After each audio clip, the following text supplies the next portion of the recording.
took stock of everything that was going on. I was like, man, something needs to change here. And it's all honest to God, it's all thanks to Antoine, because I went to Pure Muscle just to check Pure Muscle out, because I knew Dorian and Noah back in the day, and I just heard they opened a gym, so I was like, oh, I'd like to come and see it. And Antoine was training there, and I've known Antoine for a long time. And Antoine was like, Dorian was like, oh, maybe you could give Antoine help with his back, because you've always had like a good back, and just give him some pointers. So I'm like, sure. So I just started helping Antoine, and it just grew from there. Like I started helping everybody in the gym, started helping Regan, Quentin, all these other guys, and it just kind of snowballed from there. But I was never like, oh, you better film me and promote. Like I was just training these guys because I was like, I got nothing else to do. Yeah. I'm just going to come here anyway. Yeah. So I tell Antoine, like, I'll come, I'll train you, and I'll train myself and go home. Yeah. What the fuck? It's an hour of my day, right? So I'm like, it's like helping you. I like to see, Antoine's a really good dude, so I want to see him succeed. Yeah. So it just kind of went from that, and then I met Quentin, and I was like, you're literally Ronnie Coleman reborn. Yeah. So I'm like, fuck it, it's great to help you. Like I'm not helping. I'm just guiding. I'm steering the ship in a direction. Yeah. That ship is its own entity that's going to become what it becomes, right? But it's just like helping him, helping Regan, and it just became what it became, and it's now what it is, right? Like I never wanted any of this. I never was like, oh, I'm going to do this. And then people were like, oh, why don't you do your own YouTube channel? Why don't you do this? Because you're doing well on this. And I was like, oh, sure. And now I'm here with you, so it's cool.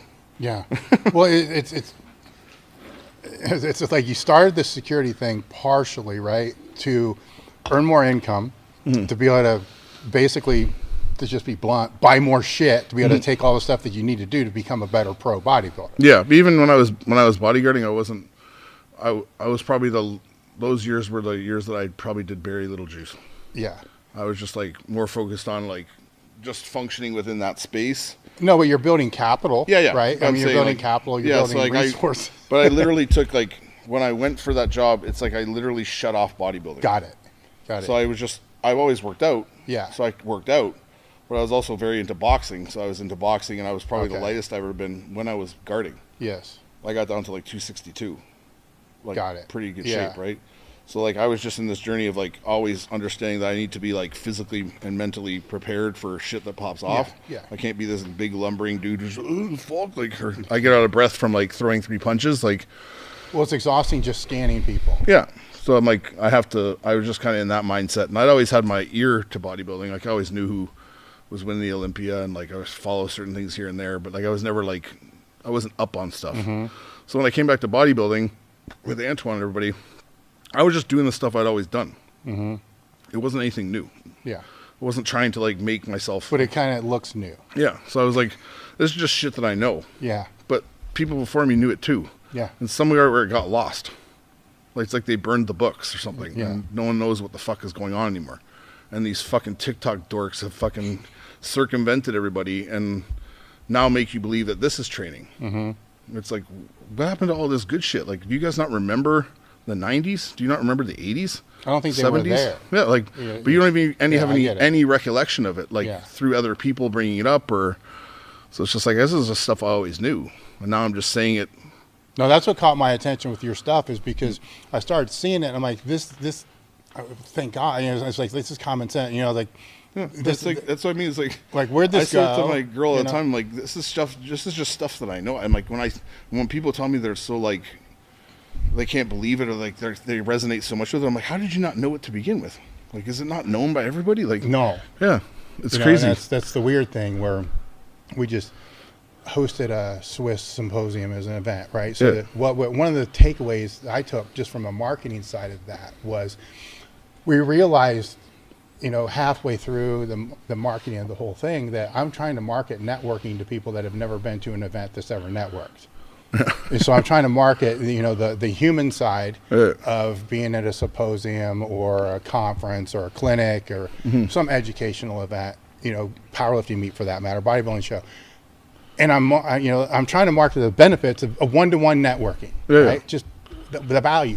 And then it hit us like, fuck, these people have never ever, they've never been there, right? So what you're explaining to people now is stuff that they've never ever heard before, ever, because they've never got outside of their own little bubble. Yeah.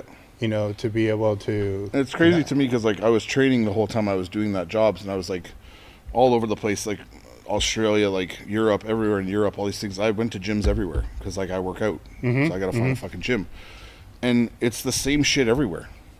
It's really, like, it's an epidemic of like people who don't know how to fucking work out. I'm not talking about like high level people. Yeah, like there's great lifters everywhere. There's pockets everywhere, but I'm talking about general public, people in gyms across North America, across Europe and Australia. No fuck. I'd say Australia is probably the best, but no fucking clue. In Australia, when I went to gyms there, was more focused on like this like CrossFit type stuff and like hybrid type training, whatever the fuck they want to call it. I don't know what it is, but it's just hyper athletic with some powerlifting maneuvers in it, right? And it's just like I see these people like even just performing a bicep curl, and you're just snapping the bar up, doing the bicep, right? And like I sit on this machine, and I pull these things, and magically my back will appear. It's like, do you know what I wonder? As you just said, this is my when I was in high school, I was competing, right? So I had a job in high school as a fitness instructor. Like at a club, you just walked around, you showed people how to do the exercises. That was part of my job. And I knew the Weider principles and thought I knew everything, but it was probably more than most people know. Better than nowadays, that's for sure. I'm wondering if that position is just no longer exists and it's become replaced with a personal trainer. So there is nobody in these gyms that used to be the guy that was behind the desk that kind of knew bodybuilding or powerlifting or whatever it was, that would see some fucked up pull downs and then walk over and say, hey buddy, you know, look. That's what I mean. Like, sorry, that's like, like I'm sure you, like your gym is a standalone gym, and there's other gyms you can probably think of growing up where it was like Monster Gym or like fucking Colossus or whatever. And the fucking owner would like, he'd guide people. Or there'd be one or two pros there'd be like, or like a trainer, like a head trainer, be like, oh man, don't do that. You're gonna fuck your shit up. Even if he's not doing it right himself, he's guiding you on a better path than you're currently on, right? And that's gone now. That's gone. It's like, and people are just passing on nonsense to each other. They're just regurgitating something they heard from someone said over here, making it their own, telling it to somebody else, pawning it off as a new thing, right? It's like John. I never met John in my life, but I would have loved to have met him. I watched a lot of his videos. Antoine speaks so highly of him. It's like that he came along and he started showing people like, yo, you need to do shit different. Like he's taking these bodybuilder guys. So I saw it's like Fuad, for example, like lifting like a fucking maniac, hurting himself, and he's like, yo man, you don't need to do that, you need to just do this, like focus on this, man. And he's like, wow, it's made such a difference. It's like, yeah, there's been people saying it, you guys just haven't been listening. Do you know what I mean? It's like, where did that go? And why is there no one in there's no accountability in gyms anymore where people are like when I see a kid in the gym taking his shirt off in the fucking mirror and posing, and he's 160 pounds in an open gym in public, it's like, I'll go over and say, put your fucking shirt on. Like, I don't walk around like that. Even when I was a pro, I don't walk around and take my fucking shirt off in the gym, and like, it's inappropriate shit, right? When I was coming up through and they were smaller private gyms, so even when I go into the more commercial type of gyms, the bodybuilders were always the ones that were in hoods. And you never saw what they looked like until like 2 weeks before a show. I mean, they're quiet. Yeah, they're wearing fucking hoods in the middle of the summer.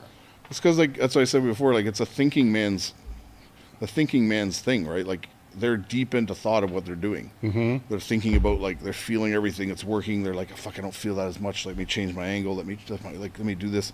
And they're in their own zone. It's not about like, how does this Alpha Elite shirt look? Or, you know, I got a new Dark Sport shirt. It fucking looks sick. Like, let's take pictures together. Me and another dude. All work out. It's just like the weirdest shit. And I grew up in an era, like I'm sure you did too. Like, there were some gyms that people couldn't go. Like, no, you can't get in. Yeah, you can't get in. You can get in, but you're not going to feel welcome, and you're going to fucking leave pretty quick. Like, and that's no longer the case, because everyone's like everyone's just learning and this and that. It's like there's gyms I went to, like the fucking front desk dude's like a fucking biker. The dude behind the desk is selling he's a fucking drug dealer. Of course. The gym's a front. I mean, the guy training people over here, he's pushing drugs. This guy's this and this. It's like it's like that was the environment. No, it was when I came up through powerlifting, and then in college, I wanted to do this bodybuilding thing because I went in a gym and there's like machines and shit. I'm like, this would be like Wonderland. This is like awesome. I've never seen this shit before. So the first thing I had to do was like, where are the best bodybuilders at? So I'd have to go to a bodybuilding show and listen. So-and-so from. Then there's like consistency, like, oh, they all train here. I need to go here. Then you go and you train there. Then you start paying attention. Like, what time do they train? Then I'm going to train the same time they do. then I'm going to bust my ass. And then over a period of months, you kind of earn your way, Yeah. you know, given spots and shit like that. Then you get a training partner that's way better than you. Yeah. That was the process. And Yeah. then usually whoever owns the gym was the competitor or something like that. So you kind of get to know them. I call it kind of like earning your way, you know, and now that obviously is not. Yeah, because these like a lot of these like smaller gyms, they can't compete with like these mega gyms that pop up. You know what I mean, like Lifetime Fitness and LA Fitness, like every piece of equipment, they got saunas, showers, all this. Like, people want these amenities now. It's just like I said in the video before, like the gym has replaced happy hour at the bar. It's just like now people are like, oh, I want to be healthier. I'm gonna go hang out at the gym and talk to people and all my friends and not work out and pretend like I'm doing something. Yeah. Instead of going to the bar, which is a good It's probably choice. a good thing, Yeah, but it's you like, know, on the other end, there's the niche markets that get impacted. Yeah, it's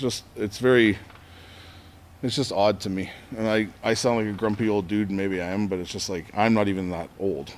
Like, you know what I mean? The guys before me would hate it even more, but it's just like, I kind of wish it would get back to that a bit, just because it's like, that's the environment I like, right? So when I walk around our gym back home, it's like I'm kind of snarling at some people and doing whatever. Like, I don't care. But it's like, in my mind, I'm like, what the fuck is that? Like, Yeah. Well, you know what? If your influence and reach is increasing, then the message is being heard. Yeah. Right? So it's up to those who receive the message to take that however they wish. Yeah. I think it's a lot of, like, this is kind of probably going to get shit for this one, but it's like since bodybuilding factioned off, like men's bodybuilding is not like classic bodybuilding. Yeah. There's men's physique. And there's like classic especially Yeah. has almost made it like fuck boys think they have a chance now. Yeah. So it's like, yeah, I did some training. My buddy told me to take these D-balls and then I wear my short shorts and I think I look like Chris Bumstead, but I don't. You don't get it. You know what I mean? Yeah. These are the guys. This is the new generation of lifting coming up. They train for like 3 weeks and then they start or they taking just train shit. to like, they want to look good in what they're doing and take pictures for Instagram. Yeah. And just be like this like sporty kind of like, I look like I'm muscular, but I'm athletic too. Like this weird hybrid where it's like, there's no more freaks anymore. And it's just this pretty boy, like aesthetic kind of bodybuilder now. There's no more like, until you go to the Olympia and you see like, holy fuck, like that's a fucking monster. Like, and that's what everyone's there for though.